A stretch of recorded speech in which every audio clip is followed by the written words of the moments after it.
व नसल्ली अला रसूलिहिल करीम अम्मा बाद फ़ौज़ बिल्लाहि मिनश शैतानिर रजीम बिस्मिल्लाहिर रहमानिर रहीम व तइज़्ज़ु मन तशा व तज़िल्लु मन तशा व बियदिकल खैर।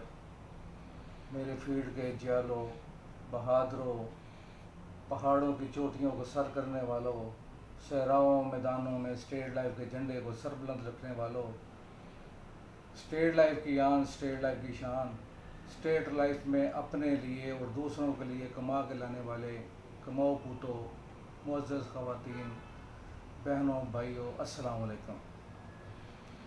अज़ीज़ दोस्तों, जैसा कि आपके इल्म में है, NIRC रजिस्ट्रेशन जो स्टेट लाइफ की तारीख में सबसे पहली रजिस्ट्रेशन जिसका नंबर 04/2013 है। अज़ीज़ दोस्तों, ये रजिस्ट्रेशन करवाने की वजह क्या हुई?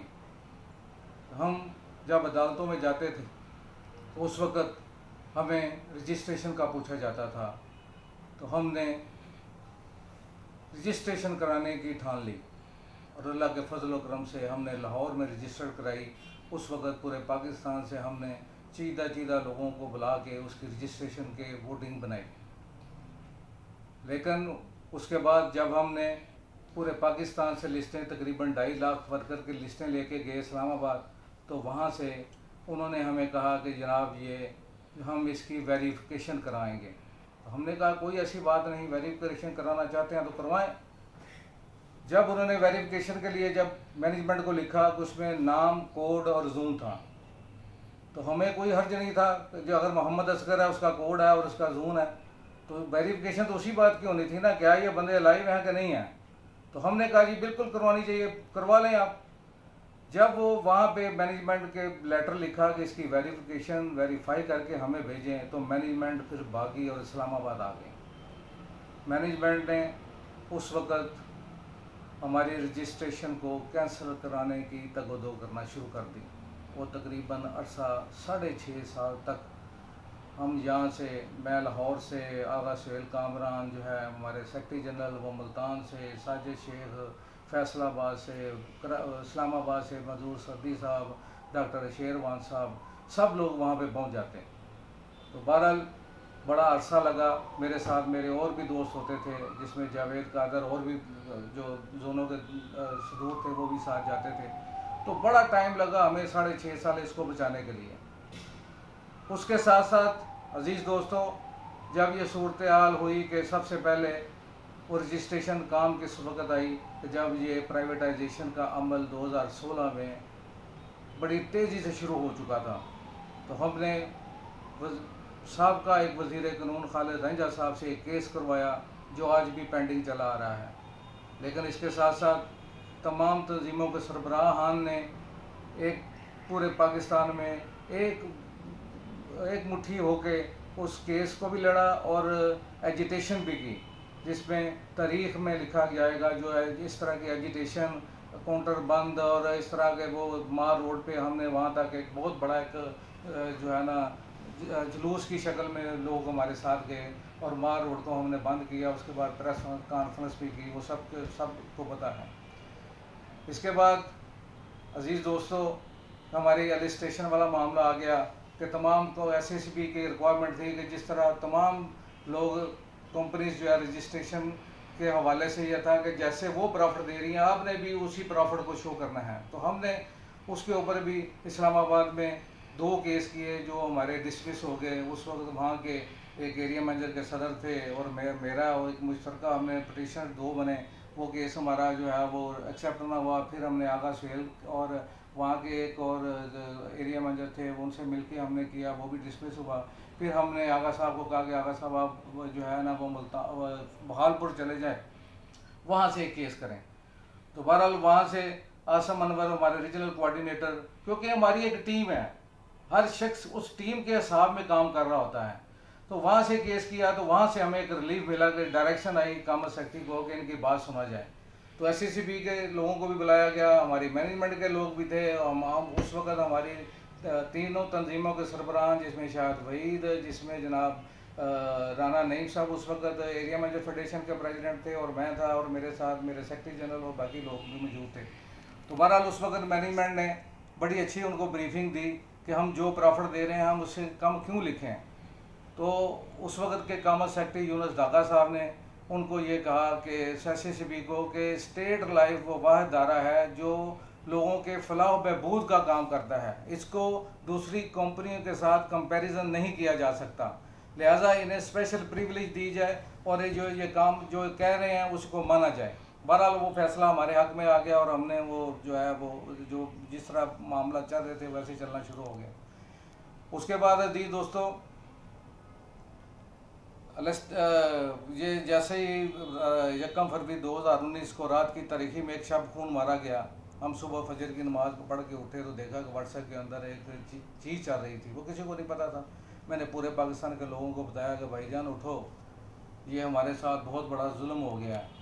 पूरा पाकिस्तान उठा। वो भी जिस तरह हमने एजिटेशन की और सारा मामला किए, वो तकरीबन 18 दिन आज तक तारीख में ये कभी नहीं हुआ। पहले भी हड़ताल जो की गई 16 में, वो भी 3 दिन या 4 दिन चली, उसके बाद ये तकरीबन 18 दिन चलती रही। उसके बाद हमारे कुछ दोस्त जो है वो इस्लामाबाद जो है वो धरने में बैठ गए। तो जब हम जन्ना बाडी यहाँ पे कर रहे थे तो जन्ना बाडी में हमने हमारे दोस्त और भाई आ गए, उन्होंने कहा जी हम तो वहाँ पे धरने में बैठ गए हैं। फिर मैंने जन्ना बाडी में अपने रीजनल कोऑर्डिनेटर से मुशावरत की कि हमें क्या करना चाहिए। तो डिसीजन यही हुआ कि वो भी हमारे ही हैं, हमें इनके साथ जाके बैठना चाहिए। फिर हमने एक लाएअमल बनाया और वहाँ पे हम तकरीबन बड़ा अरसा तक बैठे रहे और जहाँ कुछ भी हुआ सबको पता है। दोस्तों धरने के साथ साथ हमने अपने कोर्ट केसेस को भी जारी सारी रखा और एक केस जो है A48 के अगेंस्ट हमने उसी अपने वकील खालिद रंजा साहब से केस किया और जो कुछ अर्सा चला और उसके बाद उसकी direction I chairman state life को कि इनकी बात को सुना जाए। मैं और मेरे दोस्त जावेद कादर और कुछ पटिशनर भी हमारे साथ थे। हमने वहाँ पे जाके चेयरमैन साहब को ब्रीफिंग दी और उनसे कहा कि आप एक बहुत बड़ी पोस्ट के ऊपर हैं, आप इस अदारे के सरबराह हैं, तो खुदारा अपने बच्चों के लिए सोचें और इस मामले को जल्द अज जल्द निपटाया जाए। चेयरमैन साहब इस बात पे एग्री हुए और उसके बाद जब हम वहाँ से निकले तो मुझे उस वक्त के डिवीज़न हेड मार्केट ने फ़ोन करके कहा कि असगर साहब, चेयरमैन साहब का फ़ोन आया कि असगर साहब और उनके दोस्तों को जाने नहीं देना। मैं वापस आया और वो बड़े खुश थे कि यार चेयरमैन साहब आपकी बात को मान गए हैं। वो कहते हैं कल इंशाल्लाह इसके ऊपर बात होगी। लेकिन मैं वही जो कहता हूँ कि इस व्हाट्सएप ने हमारा बेड़ा गर्क कर दिया। रात को लोगों ने वही व्हाट्सएप जो हम धरने में तस्वीरों के ऊपर जो कर रहे थे या गाली गलौज कर रहे थे, वही रात को दोबारा उनको गई है, फिर दोबारा ये काम शुरू हो गया है। तो उसके बाद उन्होंने कहा कि मुझे थोड़ा टाइम दे दिया जाए, बाद में देखते हैं। हम फिर वापस आ गए। तो जी दोस्तों, इसके साथ साथ हमने सोचा कि सबसे पहले जो हर रोज़ एक नया लेटर निकल रहा है तो हम ऐसा एक काम करें कि जो इसको हटाने वाला काम हो। तो हमने इस्लामाबाद में एक केस किया जो तकरीबन 5-6 महीने चला और उसके बाद हमें उसका फ़ैसला आ गया कि एडिशनल चार्ज वाला चेयरमैन इस तरह के फ़ैसले नहीं कर सकता। उसके फ़ौरन बाद हमने एक और केस किया कि जनाब इसके फ़ैसले जो इस वक्त इसने फ़ैसले किए हैं एडिशनल चार्ज के वाले चेयरमैन ने, इसके फ़ैसले को भी नल एंड वाइड किया जाए। वो उसकी डायरेक्शन के ऊपर SSCB से भी चीज़ें मांगी जा रही थी, स्टेट लाइफ इंश्योरेंस से भी चीज़ें मांगी जा रही थी, मैनेजमेंट से, हमसे भी कुछ चीज़ें उन्होंने मांगी। वो कोरोना भी आ गया, तकरीबन वो 1.5-2 साल केस चला। फ़ैसला ये हुआ कि उस वक्त मैं लोगों को कहता रहा यार अगर आपने केस करना है तो मुशावरत के साथ केस कीजिएगा, लेकिन हर शख्स अपनी फीती के चक्कर में केस करता रहा। अब मुझे नाम नहीं लेता उनके, लेकिन 9 अदालतों से केसों को डिसमिस हुए। और ये जो हाई कोर्ट का जो जज था उसने आखिरी दिन जिसमें फ़ैसला यही दिया कि 9 हाई कोर्ट की अदालतों से आपको रिलीफ नहीं मिला तो मैं ये केस सुनने का मिजाज नहीं हूँ, हमारे केस का फ़ैसला कर दिया गया। अजीज़ दोस्तों, आपकी फेडरेशन ना बिकने वाली है, ना झुकने वाली है, ना डरने वाली है। ये फेडरेशन शेरों की फेडरेशन है। कोई माई का लाल हमें डरा नहीं सकता, हमें खरीद नहीं सकता। अगर कोई समझे, जैसे व्हाट्सएप के ऊपर प्रोग्रामों में चलता रहा, गद्दार कहा गया, पता नहीं क्या कुछ कहा गया, लेकिन मैंने किसी को जवाब नहीं दिया, सिर्फ इस वजह से कि मैं किन को जवाब दूं, ये मेरे अपने ही लोग हैं।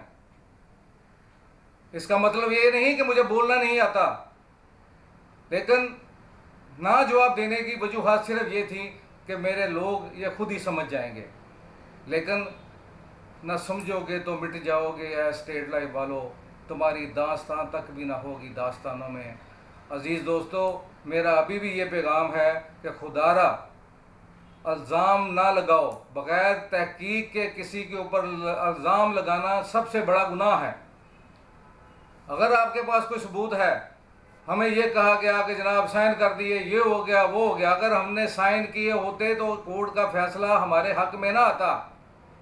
हमने वहाँ पे बैठ के इंतज़ार किया, 31 का इंतज़ार किया, 6 का इंतज़ार किया, लेकिन हमारे ऊपर ऐसे ऐसे हमारे घरों तक पहुँच गए लोग, हमें गद्दार कहा, हमें काज़बीन कहा, हमें जनाब कूफे वाले कहा। खुदा के लिए मैं आप सबको, क्योंकि मैंने किसी को जवाब नहीं दिया, अगर मागरे साहब भी कहते हैं कि मैंने सबको माफ़ कर दिया, तो माफ़ उनको करें जो उनके ख़िलाफ़ किसी ने बोला है। मैंने किसी के ख़िलाफ़ नहीं बोला, लेकिन मैं उनको माफ़ करता हूं जो मेरे और मेरी फेडरेशन के ख़िलाफ़ बोलते रहे हैं। कोई ऐसा काम हमने नहीं किया बतौर सेक्रेटरी जनरल, बतौर प्रेसिडेंट।